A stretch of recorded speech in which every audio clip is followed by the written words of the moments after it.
你有没有发现一件事情？美国现在对中国的态度已经不是竞争了，是什么都能变成威胁。今天他们盯上的是谁？大疆。他们是怎么说的？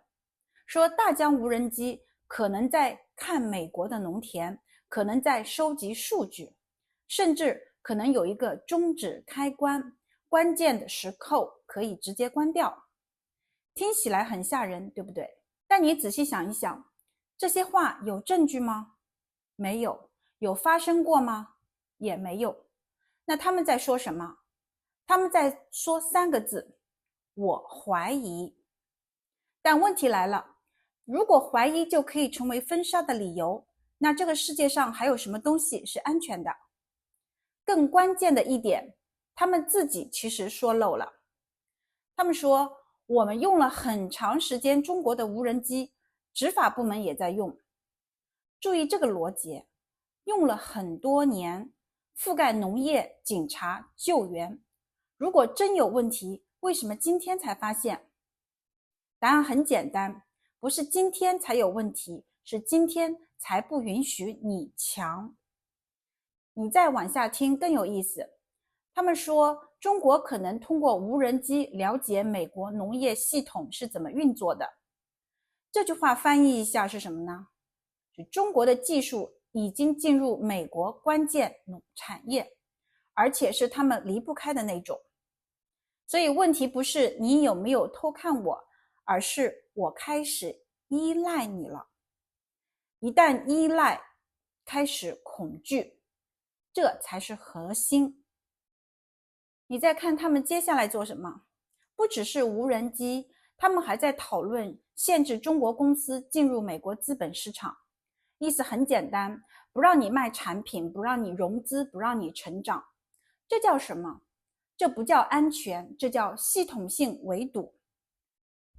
再看更荒谬的一点，他们一边说中国无人机威胁，一边说什么我们必须自己制造无人机，不能用中国零件。那问题来了，如果中国技术那么落后，为什么要急着替代？如果中国技术这么危险，为什么你又离不开？这不是矛盾吗？所以其实一点都不矛盾，因为真实的情况是中国在无人机领域已经形成产业链优势，成本低、性能高、生态完整，美国短期内根本替代不了。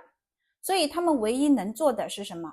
不是超越你，是先把你踢出局。那你看到没有，从大疆芯片到新能源，美国的逻辑其实一直是同一套，就是打不过就说你不安全，替代不了就立刻封杀，竞争不过就改规则。所以今天这个事情表面上是无人机安全问题，本质上是4个字：技术主导权。最后我问你一个问题，如果有一天中国的产品不再便宜，不再好用，不再被依赖，美国还会说你是威胁吗？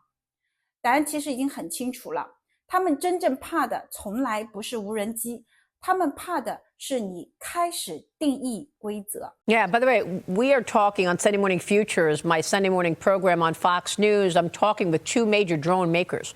So I'm glad that you're mentioning the drone component here. Is that something that we need to do, build more drones? Because for a long time, we were buying drones from DJI, a Chinese drone maker.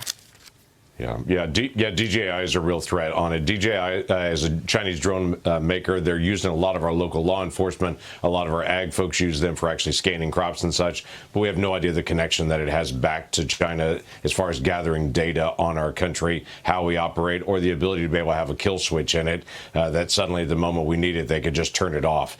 So it is very important that we actually have drone manufacturing here in the United States, not using Chinese parts. But the other side of that is that we have drone mitigation. So that if we have a drone attack, whether it is a college football game or whether it is coming off of an enemy off our coast, we've got to be able to actually mitigate those. This is a very important point that you just made, because I have been making the point that if it's a Chinese-made drone, does China see exactly what we see when looking at that drone? It is very likely they do, and if not, they have the capabilities they could at least. And so that's important just to be able to know. People say, I don't think they're watching my crops. What do they care at that point? If they're scanning how our ag is done, all of our fields, what's the capability of those things? It is like they have 100,000 extra satellites over our nation. Oh, my goodness. I think anybody in our audience can understand maybe we need to get out of the Chinese drone business at this point. So thanks for the point. Let me move on. House Minority Leader Hakeem Jeffries is warning the Democrats will not help you and your colleagues through a final vote to extend warrantless surveillance powers. I'm talking about FISA. House GOP leaders pushing for this clean reauthorization of key Section 702 provisions, the surveillance targeting foreign nationals, which is set to expire on April 20th. Today marks day 4 of the Senate's marathon debate on the Save America Act, and Republican governors and attorneys general throwing their support behind the president's push to require proof of citizenship. Senator, yesterday we spoke with Anna Paulina Luna. She says, well, let's just put the SAVE Act with FISA. Work this out for us. How are you going to do both things at once?